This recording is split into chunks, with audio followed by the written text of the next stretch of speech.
हरे कांच की चूड़ियाँ, गृहलक्ष्मी की कहानियाँ। शुभांगी और एकांश की जब शादी हुई थी तब शुभांगी नौकरी नहीं करती थी, एकांश नौकरी करता था, अच्छे पद पर था। उसी ने भाग दौड़ करके शुभांगी की भी नौकरी लगवा ली थी। तब आज जैसा नहीं था कि नौकरियों के लिए आवेदन ही ना होते हो। तब खूब नौकरियों के लिए अखबार भरे रहते थे। जब शादी हुई थी तब वे दोनों एक कमरे के घर में किराए पर रहते थे। नौकरी के बाद थोड़ा सा अच्छा घर किराए पर ले लिया और वही एक बेटा और एक बेटी के माता पिता भी बने दोनों।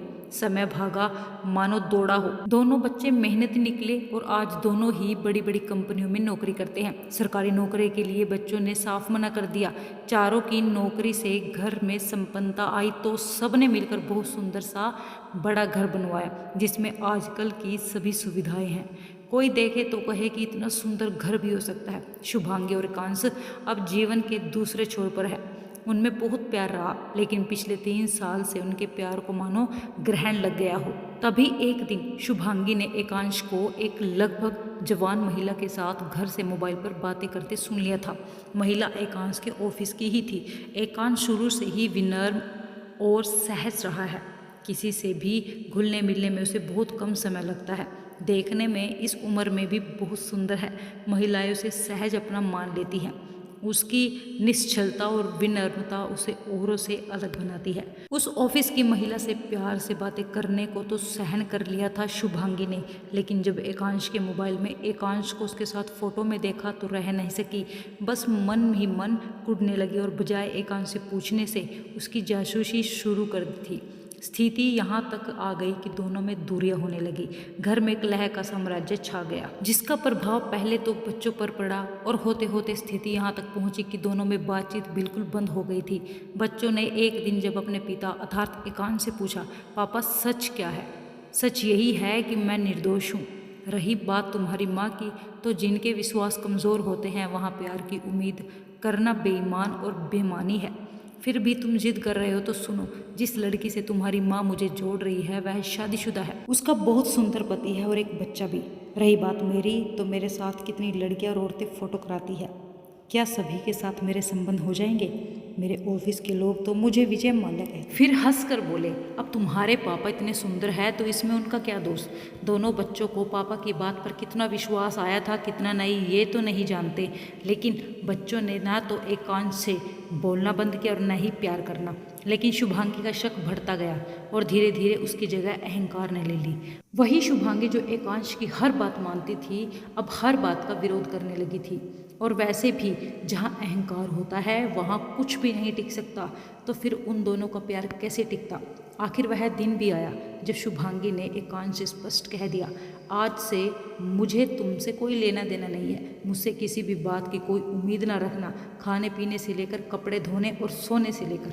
अब इस उम्र में ये सब ठीक रहेगा, एकांश ने कहा। तो शुभांगी ने साफ कह दिया था, नई नई लड़कियों के साथ फोटो करवाने और उनसे प्यार की पींघें बढ़ाना क्या इस उम्र में ठीक है? एकांश जान गया था अब कुछ भी संभव नहीं है। एकांश के रिटायरमेंट के 3-4 साल ही रह गए थे। रात दिन की चिंता और कलह ने उसे तोड़ दिया था। एक दिन ऑफिस में ही उसे चक्कर आ गया और गिर पड़ा। ऑफिस के लोग उसे अस्पताल ले गए, उसके टेस्ट करवाए गए। पता चला शुगर लेवल बहुत नीचे चला गया था। ब्लड प्रेशर तो पहले से ही था। शुभांगी ने बिल्कुल देखभाल नहीं की। बच्चों की नौकरियां है, वे सुबह निकलते तो रात को ही घर में घुसते।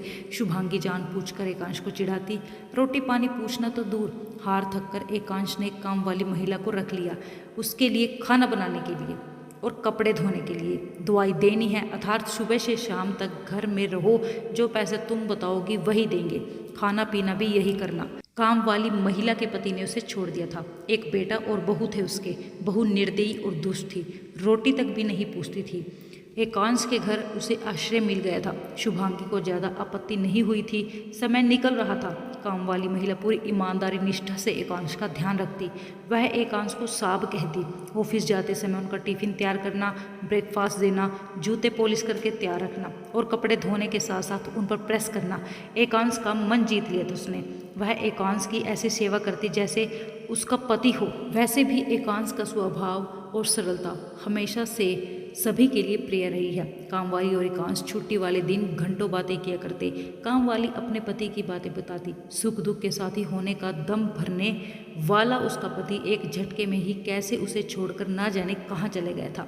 वह बताते बताते रोने लगती है और एकांश उसे चुप कराता है, उसके आंसू को पोंछता है और उसे चुप कराते कराते कितनी ही बार स्वयं रोने लगता।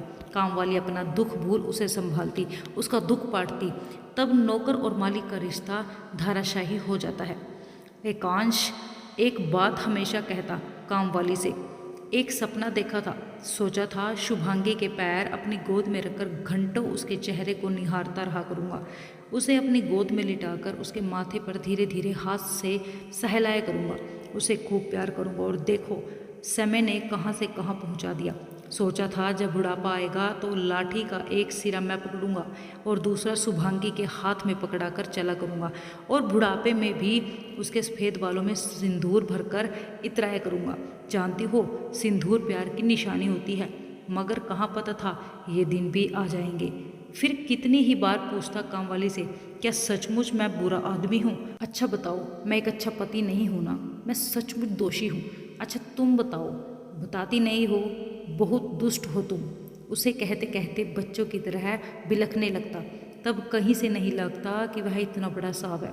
तब कामवाली उसके आंसू पोंछती, माथा सहलाती, उसे सिर्फ इतना ही कह पाती, साहब आप बहुत अच्छे हो। मैं अगर सच में अच्छा हूँ तो ये सब क्या है? क्यों मेरी शुभांगी? क्यों क्यों?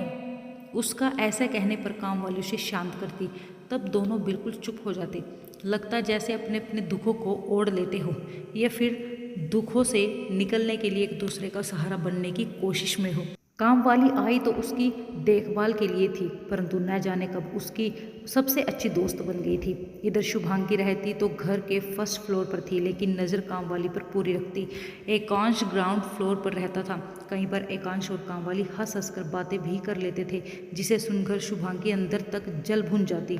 और तभी तभी एक शाम शुभांगी ने कामवाली को अपने पास बुलाया। कामवाली एकांश को खाना परोस रही थी। खाना देकर उसके पास पहुंची तो शुभांगी ने उससे कहा, बहुत खुश मत हो तुम, जिस आदमी की तुम इतनी सेवा कर रही हो तुम्हारा कभी नहीं होगा। फिर अपनी ओर उंगली करते हुए बोली थी, मुझे देख रही हो? क्या नहीं है मेरे पास? इस उम्र में भी मैं तुमसे ज़्यादा सुंदर हूँ। मेरे पास धन है, दौलत है, रूप है, लावण्य है, चातुर्य है, योग्यता है, बुद्धि है, जलवा है। दीदी आप बहुत बड़ी है मुझसे कहीं ज़्यादा पढ़ी लिखी भी है। मैं तो लगभग अनपढ़ हूँ। पति मुझे जीवन के बीच रास्ते में छोड़कर चला गया। पति नहीं है मेरा, लेकिन सच है आप पति के होते हुए भी विधवा है। आपके सामने खुशियाँ हैं, सुख है, पति का प्यार है, लेकिन आपने अपने अहंकार और शक के कारण सब कुछ गवा दिया। कामवाली फिर से कहती है, मेरे साथ आपकी कैसी तुलना? आप पटरानी हैं और मैं काग उड़ाने वाली। लेकिन दुख इस बात का है कि आज आपके पास कुछ भी नहीं है। और जहाँ तक साहब की बात है तो मेरे पास शब्द ही नहीं है जो मैं उनके बारे में कुछ कह सकूं। आप उन्हें समझ नहीं पाई। आपका गुरूर आप पर इस समय हावी रहा। पति और गुरूर दोनों साथ साथ नहीं चलते दीदी। और जहाँ तक मेरा सवाल है तो वे मेरे भाई भी हैं, पिता भी है। और कामवाली कुछ आगे बोलती कि शुभांगी बोल पड़ी थी, और पति भी। ठीक कहा आपने, पति भी। मेरे पति आज से 14 साल पहले मुझे छोड़कर घर से चला गया था, लौटा ही नहीं आज तक। जब एक ने मेरा साथ नहीं दिया तो और से कैसी उम्मीद। फिर बिल्कुल शुभांगी के चेहरे के सामने अपना चेहरा करके बोली, दीदी आपके इसी व्यवहार ने, इन्हीं बातों ने आज आपको कहीं का नहीं छोड़ा। स्त्री पुरुष का हर रिश्ता पति पत्नी का ही नहीं होता, बल्कि कुछ रिश्ते बहुत अलग होते हैं जिन्हें शब्दों में नहीं बांधा जा सकता, कोई नाम नहीं दिया जा सकता, बेनाम होते हैं। यह बोलकर वह चलने लगी थी। फिर रुकी और बोली, चलती हूँ दीदी, साहब ने खाना खा लिया होगा।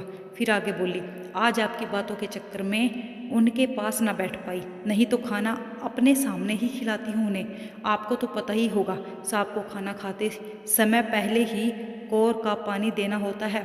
हिचकी आती है उन्हें। फिर लगभग भागते हुए बोली, और दवाई भी तो देनी है। हे भगवान। काम वाली भागते हुए एकांश के पास आ गई। आज खाना देते समय पानी नहीं रख पाई थी उनके पास। एकांश ने पहले ही कोर खाया होगा, हिचकियाँ रुकी ही नहीं होगी, पानी था ही नहीं उनके पास, सब्जियां पर ही लुढ़क गया था। कामवाली साफ साफ कहकर बिलख रही थी, बेटा बेटी भागकर आ गए थे, शुभांगी भी आ गई थी। दोनों बच्चे भी पापा पापा करके विलाप कर रहे थे कि काम वाली ने दोनों हाथ जमीन पर दे मारे। हरे कांच की चूड़ियाँ टूटकर बिखर गई थी। शुभांगी हारे हुए जुआरी की तरह हाथ मल रही थी।